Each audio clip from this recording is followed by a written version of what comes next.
Graduates, faculty, friends, family, it is my pleasure to welcome you to the 2022 Anthropology Department graduation ceremony.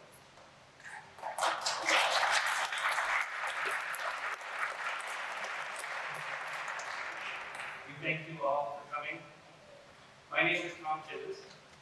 I'm a lecturer for the Anthropology Department. I teach some of the Anthropology 101 introductory courses that at least some of your students here have taken with me. I'm also the undergraduate advisor for the Anthropology Department. This year marks the first year graduation that we've had since 2019. I'm going to tear up. And as we collectively come to expect, I think, the universe today has asked us to do just a little bit more improvising. This afternoon, as per your program, Professor Maureen Devlin had every intention of being here to speak, and I know that she is heartbroken that she is unable to be in person. But she was able to send us a graduation introductory message, and we're going to begin this ceremony by playing that for you now.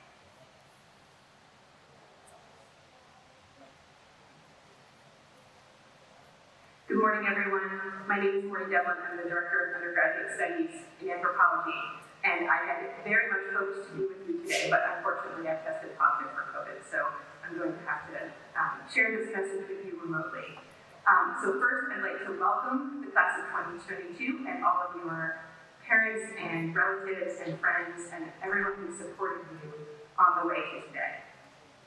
We are always proud of all of our graduating classes, but I've never been prouder of any class in the 10 years that I've been here. You all have shown such grace and patience and resilience in addition to your wonderful academic accomplishments. So I hope that you are feeling so proud of yourselves today for all that you've done to persevere and succeed over these past 2 very challenging years. The other thing I wanted to briefly mention is the value of uncertainty in a successful life. I'm a little hesitant to share this story, but when I was thinking about what to talk about with you all today, I realized that when I 26 years ago next month, I actually didn't have a job, and I hadn't been accepted to graduate school. And in fact, I didn't know what I was going to do next. And my parents never said anything about that, but I imagine they were a little concerned after, paying for 4 years of college that I hadn't even managed to find a job at the end of it. Those moments when we think we know what the plan is, we think we know what we're going to do next, and then the plan gets derailed, can really feel like a failure. It can feel like all the hard work and all the planning and all the time that we've put into trying to get somewhere in life has all been for nothing. That's all fallen apart. But what I want to suggest is that those moments can also present unexpected opportunities. So obviously, because I'm here now, I eventually did go back and get my PhD in anthropology. But before that, I worked at a Cube for 2 years at a company that makes minimally invasive medical devices.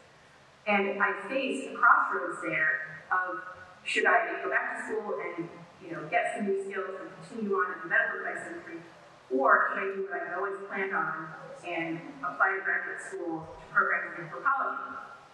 And clearly I chose the second path, but I also could have chosen the first path. And what I realize now, with the benefit of hindsight, is that would have been okay too. That in those moments of uncertainty, there is not one perfect life that we have to have. There's not one perfect path to get there. And it's okay to have those kinds of uncertainty and explore some of the unexpected possibilities that they create, and to just know that even more than the title of the major on the degree, it's the skills that you learn in college, the writing skills, the reading skills, the communication skills, the ability to think analytically, the ability to work with other people. Those skills will serve you well in whatever path you choose, whether it's the one that you did always plan on, or whether it's something that you had never previously considered. So with that, I just want to say congratulations again.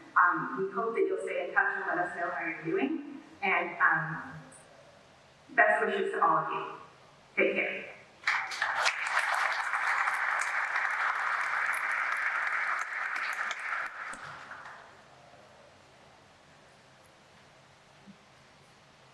So I would like now to introduce the chair of anthropology, who holds distinguished posts across the university, for her to share some reflections with you on this momentous occasion. I welcome Professor Kelly Askew.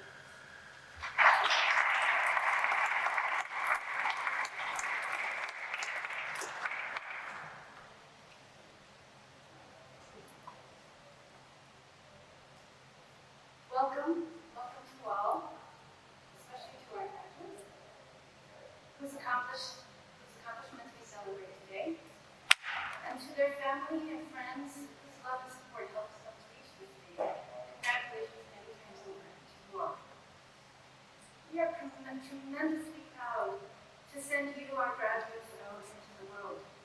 You are equipped with a unique and valuable toolkit to understand and respect people and cultures that populate our world, but also a toolkit to better understand yourselves.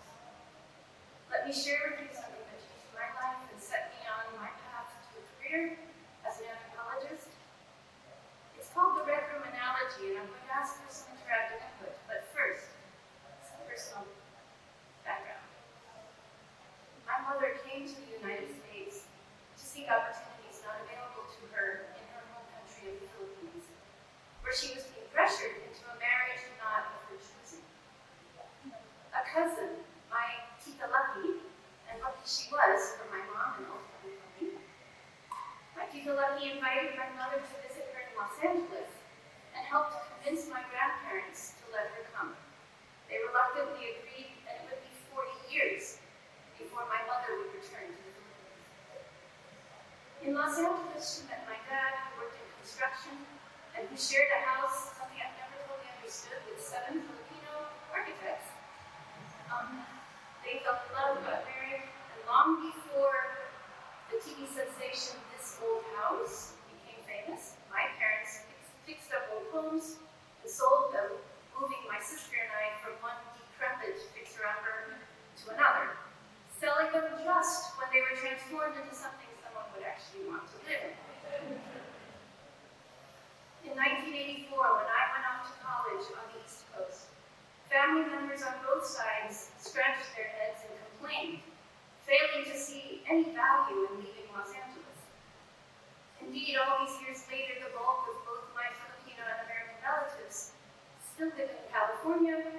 no reason ever to leave it. But apparently I inherited my mother's wanderlust. So I selected a college largely on the basis of its geographic distance from Los Angeles. And I entered a very different world, one that was still in the United States, but nonetheless subtly and significantly different in terms of common references, clothing fashions, styles of speech, class distinctions, and much, much more. Perhaps some of you graduates experienced something similar when you came here to University of Michigan. I might have redeemed myself in my extended family's eyes had I become a doctor or a lawyer, the only two careers worthy the effort, in the opinion of most of my relatives. No one had heard of anthropology, let alone knew what it was. I hadn't heard of anthropology either, until one friend of mine who started college a couple years ahead of me recommended that I take an anthropology course. And it was there that I heard my first day in my first anthropology 101 equivalent class, the red luminology. So here's where I teach it. So, what does the color red mean to any of you? What does it mean? When driving a car, for instance? Anger, yes. What else? Blood, heat, yes. Warmth, yes. We have political associations, do we not?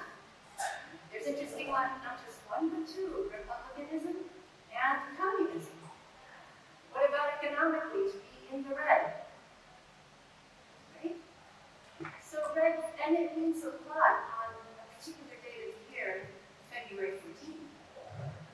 Right? And we see a lot of the red indicating a lot. So red means all these things in this context to this group of people. But if you were born into a room where everything you saw was the same shade of red and nothing else, red couldn't mean any of these things. Not only would you not know blue, yellow, green, black, white, red could have no meaning for you because it would be everything at the same time. It would be nothing. So anthropology offers us the opportunity to learn about other ways of thinking, other colors, other worldviews, not only to learn about that which exists out beyond the context in which we've been raised, but also to learn about what our context means to us and how it came to be. So just as red can mean so many different things as we've explored within our own culture, but always in distinction from these other colors, so the street light has yellow and green that mean other things. So too it means different things in other cultures. In Chinese culture, red represents luck, joy, happiness, vitality, and fertility. In India, red evokes purity and beauty, which is why it is the color of choice for brides. In Japan, red represents heroism. And in parts of Africa, red represents mourning and death, which then caused the Red Cross to change the colors of its flag when working in those parts of the world. So what does the red luminology teach us?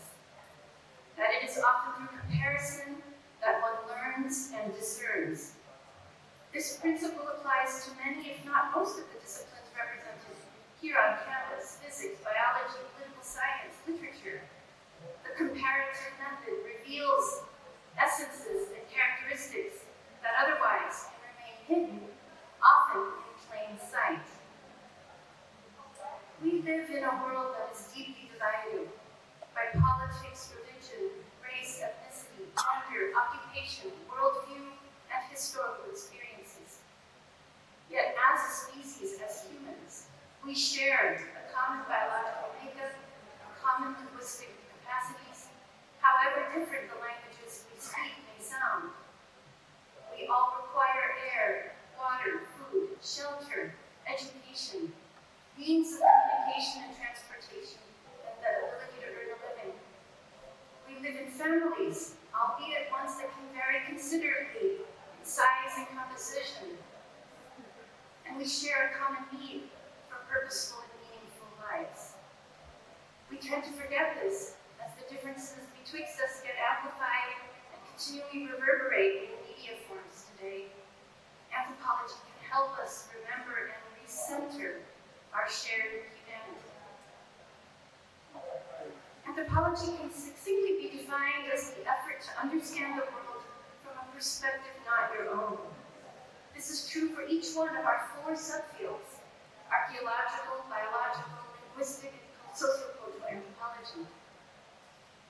Archaeologists examine the material culture left by other peoples in other times and places and reconstruct their lives, pursuits, and dreams.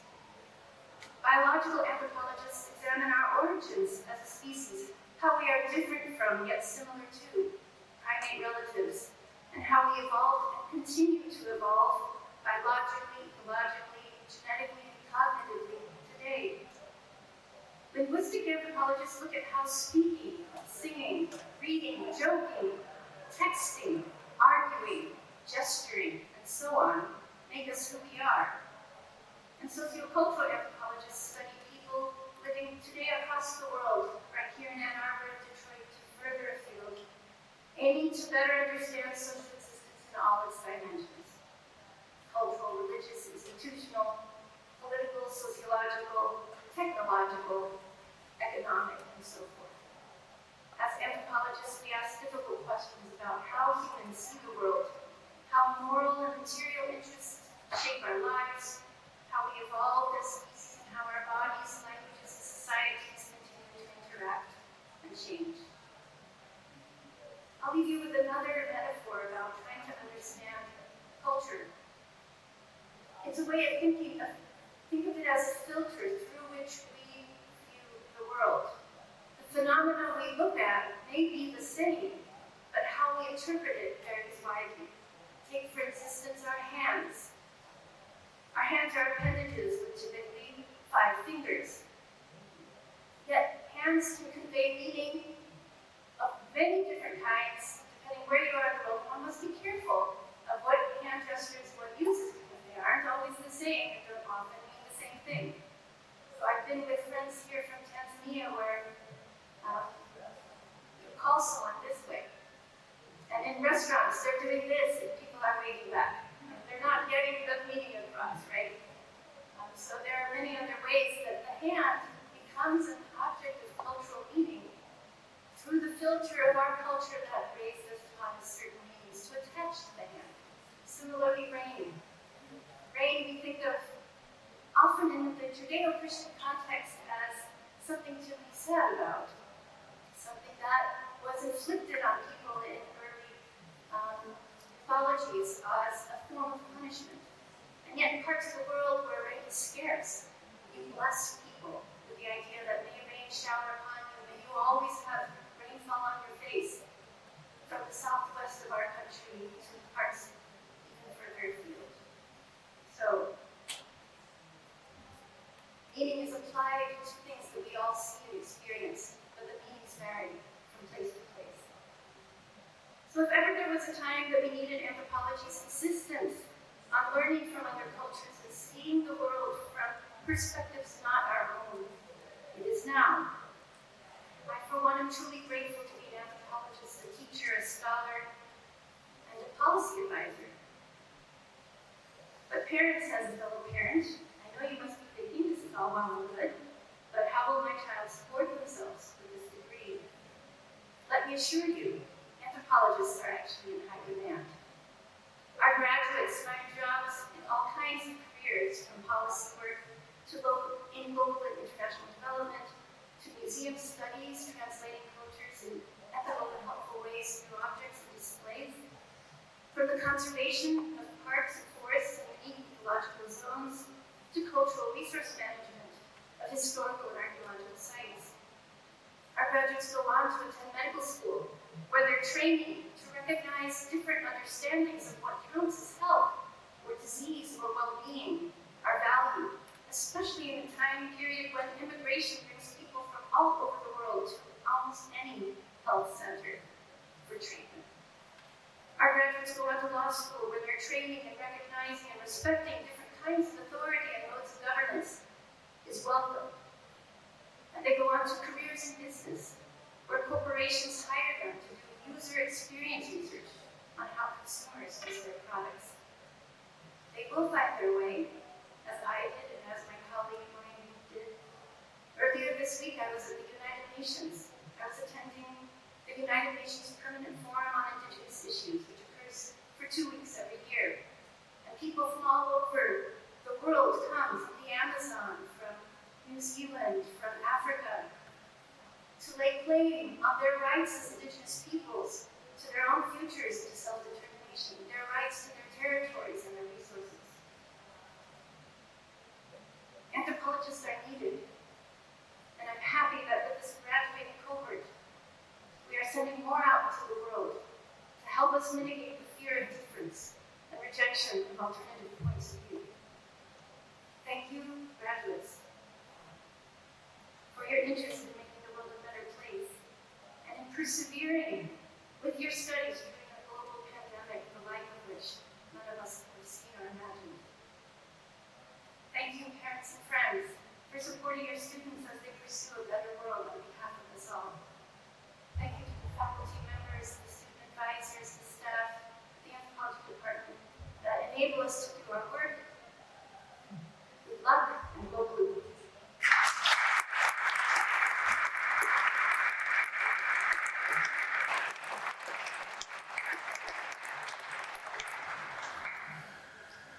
It's my pleasure to welcome up our first student speaker, Amy Zombie. Amy is a graduating senior in anthropology with a stellar academic record, double majoring in anthropology and biomolecular sciences.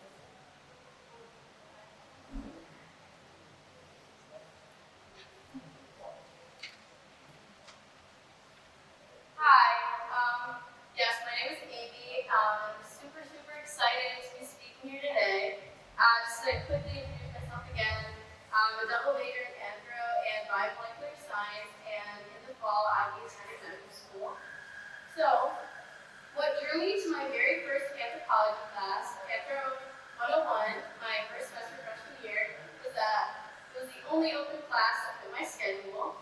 But honestly, yeah, at the time I had no idea what anthropology was, and even now my friends and family still ask me, what even is it that you're studying? And after all this time, if I had come up with my very own definition, it would simply be that it's the study of humans and human experience. And I realize that this sounds broad, and that's because it is. Anthropology is an incredibly far-reaching subject. We learn about the past through archaeology and evolution. We learn about how we communicate with each other. We learn about how we interact, how we structure ourselves, even about what we eat. And I fell in love with anthropology when I realized that all these seemingly disconnected topics are actually linked together by our drive to understand and connect with people. And using this knowledge, anthropologists work to make the world a better place. One of my best experiences in anthropology was when I was a research assistant in an interdisciplinary project that involved anthropology, public health, and engineering. And what we were doing was we were studying water infrastructure and usage in Mexico City. So all the fields involved were absolutely essential, but what stood out to me the most was how the anthropologist was the one who asked the questions to really figure out the big picture understanding of what's going on. The anthropologist doesn't just want to know what's the pH of your drinking water, but also how does it taste, and where does it come from, and where is it stored? So through this, I've learned to be curious. And I've learned to gain a full, well-rounded, and compassionate understanding of any situation that I'm in. And I aim to take this lesson, amongst many others, with me in my future in medicine, and to be the best physician and patient advocate that I can be. And I know that all my fellow graduates will be doing the same in the many fields that we're all entering. The anthropology program here at UMich has given us the tools to really make a difference in the world, and for that, I'm forever grateful. So congrats to my fellow grads, and go blue.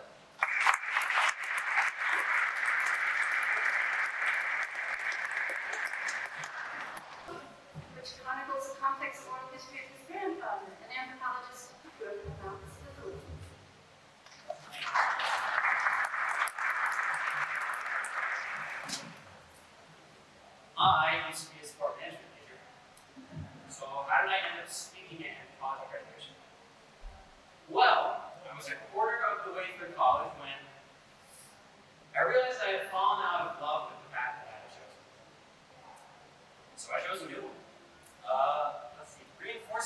decision was the fact that it was the same path that my grandfather had chosen for himself some 60 years ago.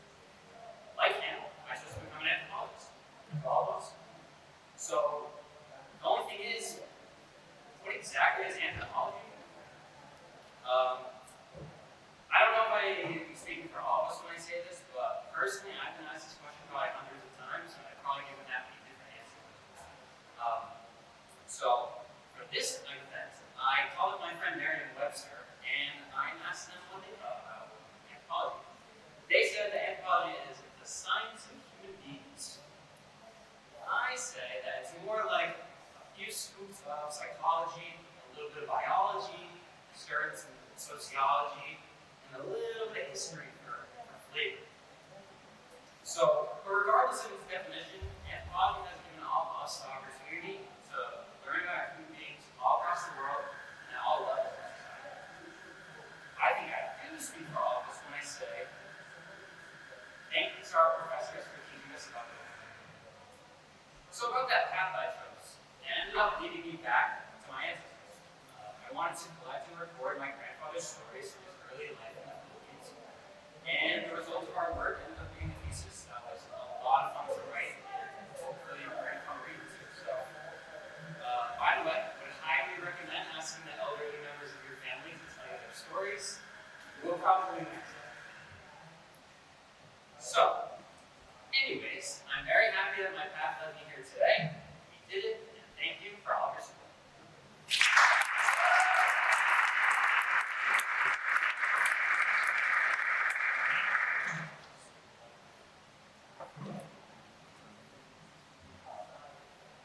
Thank you, David. We now move into a slight section on presenting awards. I have 2 awards to present and then 2 others that I will make mention of. Our first award is the Honors Research Presentation Award, and the winner is David Buffett.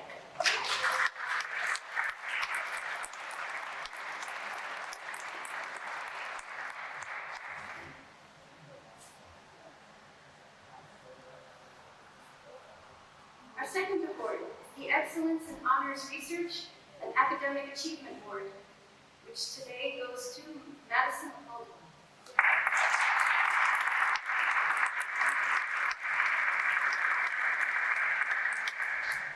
I'd also like to make mention of 2 awards presented previously, but I'd like to honor the Matani Award winner, who is Gia Bordi, at Richmond Anthropology major.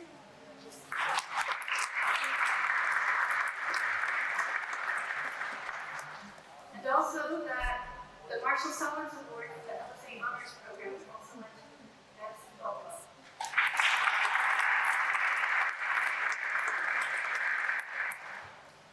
Our next student speaker graduated with honors in anthropology in 2019, the last time we had a graduation prior to today.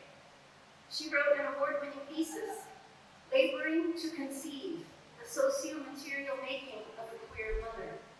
Caroline Richburg is completing her 3rd year as a student in medical school here at the University of Michigan and is applying to general surgery. Welcome, Caroline.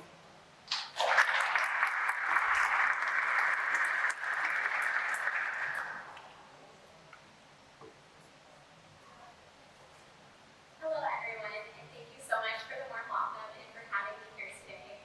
My name is Caroline Richburg, and I'm a proud 2019 alum of the Department of Anthropology and rising 4th year medical student here at Michigan. First and most importantly, congratulations to the class of 2022. One of my favorite things about the anthropology major here at Michigan is that everyone in this graduating class is probably going to do something different. And anthropology is a key foundation for all of us. This year, I'm applying into general surgery residency, and I'm still waiting for the medical school to figure out that I'm actually just an anthropologist on a crazy Gilbert pick at the Met campus. Today, I'd like to share with you 2 special lessons from the anthropology that I carried through medical school. First, dig deeper for context. Our archaeologists in the room know that context is everything for understanding artifacts and their place in a society.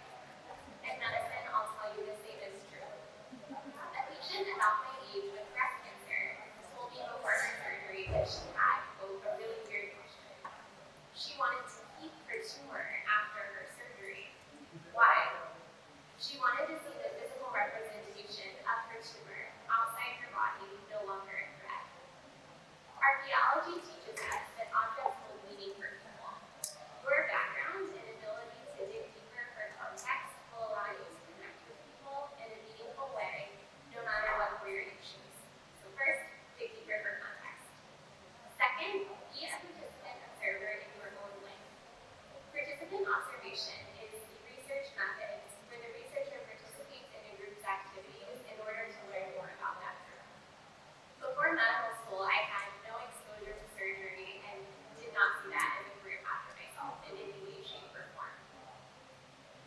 turns out the operating room has a million rules that as a medical student you will inevitably break. My first day scrubbing in, I made sure everyone in the room knew it was my first day, literally ever. I did the med student thing and I watched the video of how to scrub it on YouTube. Came in with a friend the weekend before and had a resident watch me wash my hands to make sure that everything was a go before I went in. So I get inside the OR, I'm quietly, nervously exhaling, like, yes, the battle is over, I did it. And then a very kind nurse came over to me and whispered, your mask is on backwards, you forgot goggles, and you need to start over. Participant observation teaches us that you can do all of the reading and video watching in the world, and you still might find yourself in the operating room with your mask on backwards. It teaches us that when you're the person in the room who knows the least, which for me is often, what that means is that everyone can teach you something. One of the most beautiful lessons in anthropology to me is the idea of being a participant observer in your own life. As we've all experienced over the last several years with the pandemic, to be truly present is a gift. So first, dig deeper for context. Second, be a participant observer in your own life.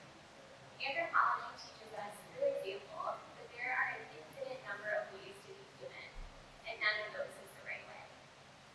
Regardless of the specific path you choose after college, I encourage you to embrace it with your whole self as the anthropologist that you have trained to be during your last several years here at Michigan. So congratulations, class of 2022. Go Blues!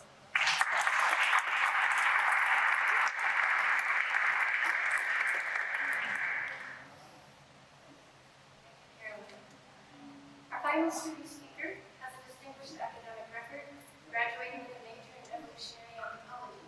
Please welcome Monica Meischner.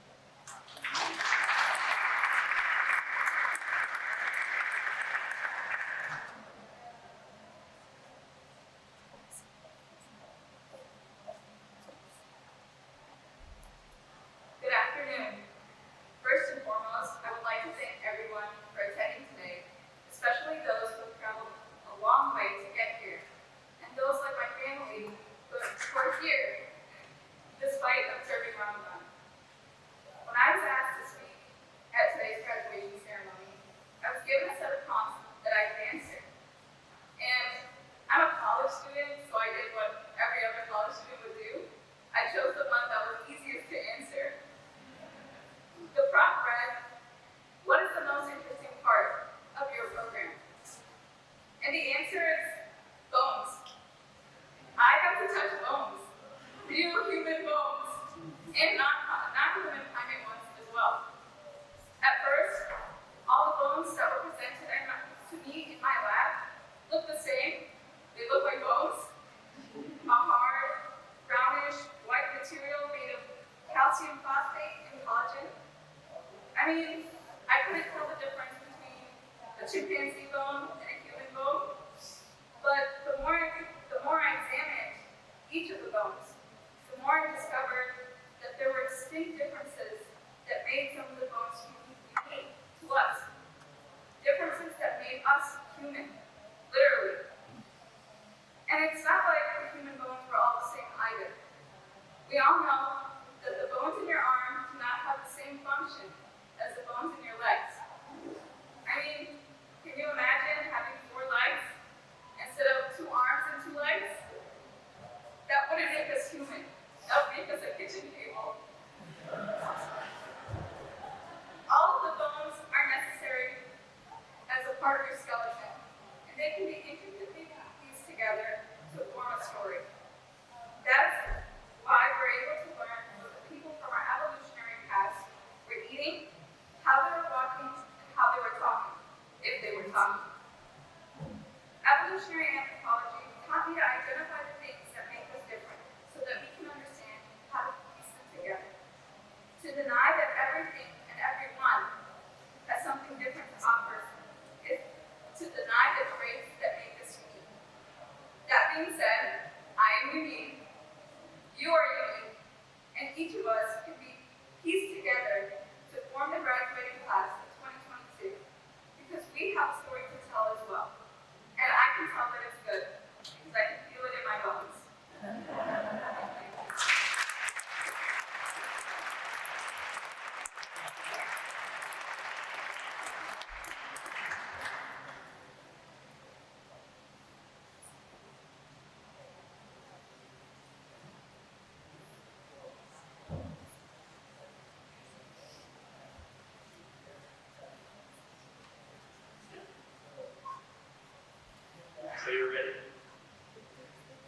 It is my great honor today to read and recognize each of our graduates who are able to be with us here.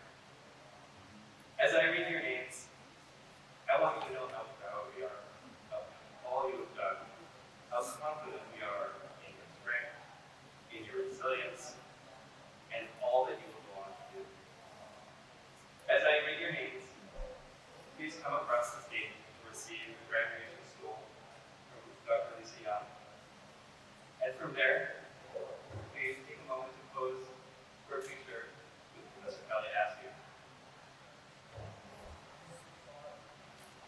After that, you will receive a gift from the Department of Anthropology. So, with no further ado,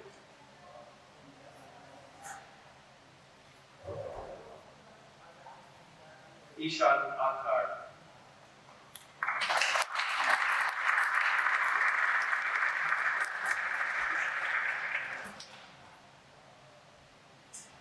Hani Nasser.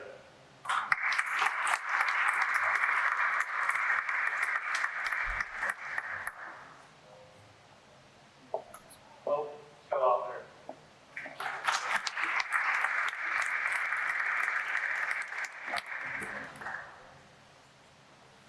Maria Worker.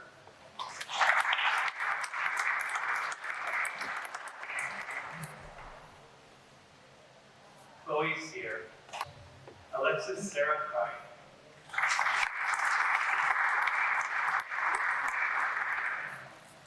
Madison Caldwell.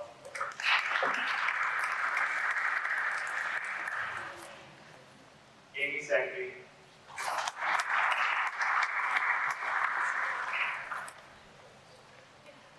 Christine Sater.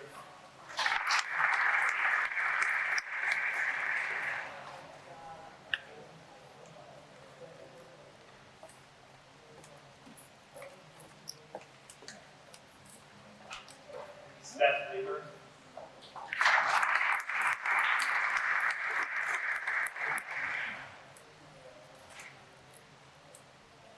Abigail Miley.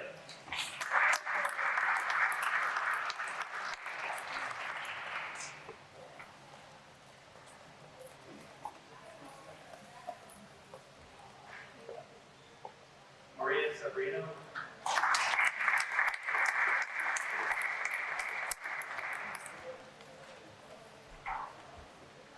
Ali Elatra.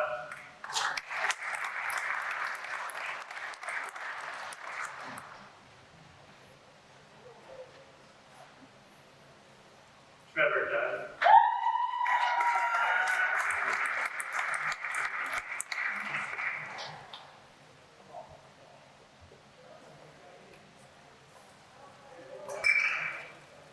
Eden Rapenda.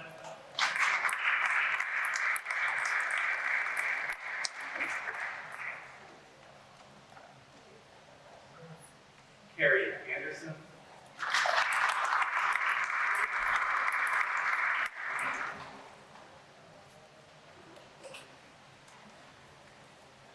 Charlotte Sarr.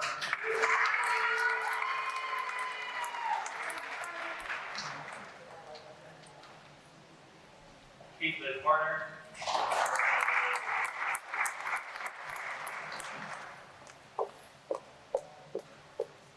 Drew Stark.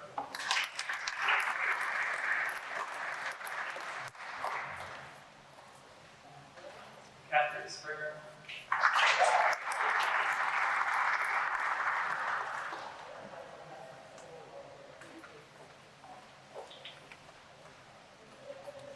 Gia Barley.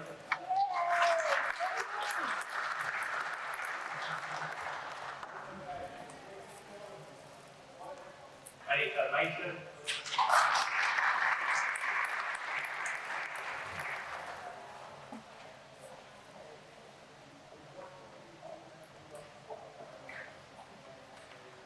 Hannah Winkler.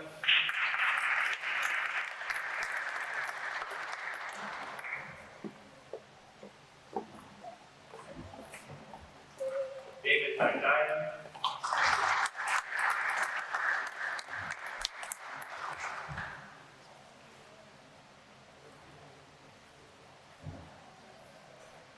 Cruz.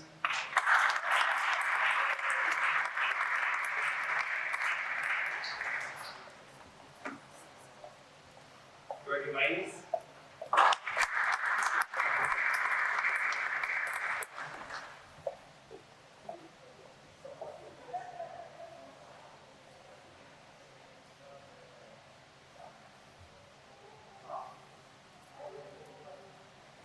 Pausing for Trevor.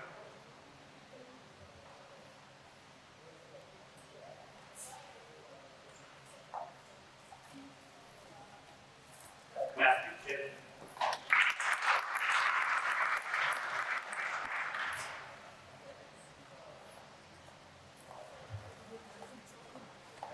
Sean Higgins.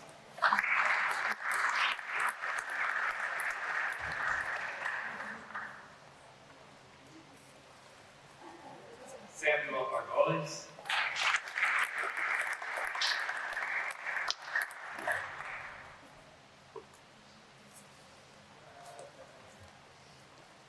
Kelly Ortega.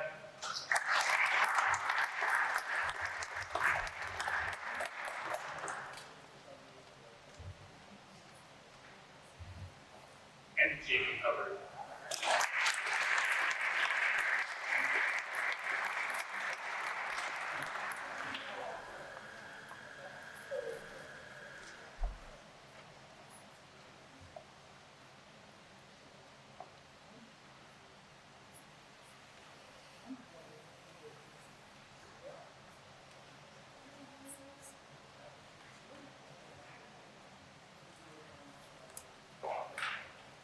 I'd like to invite Kelly Heskey back to say some closing remarks.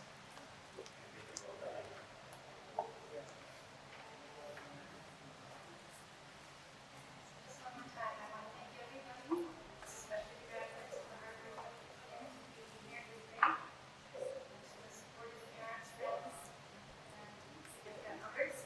And to thank our student advisory team, Linda Nelson especially, and Tom Chibbins, and all the members of the anthropology staff, without whom we could have this event.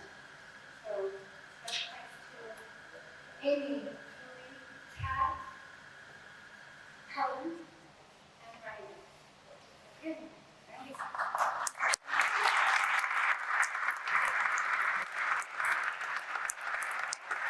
Thank you for joining us for the 2022 Anthropology graduation reception. This concludes our ceremony.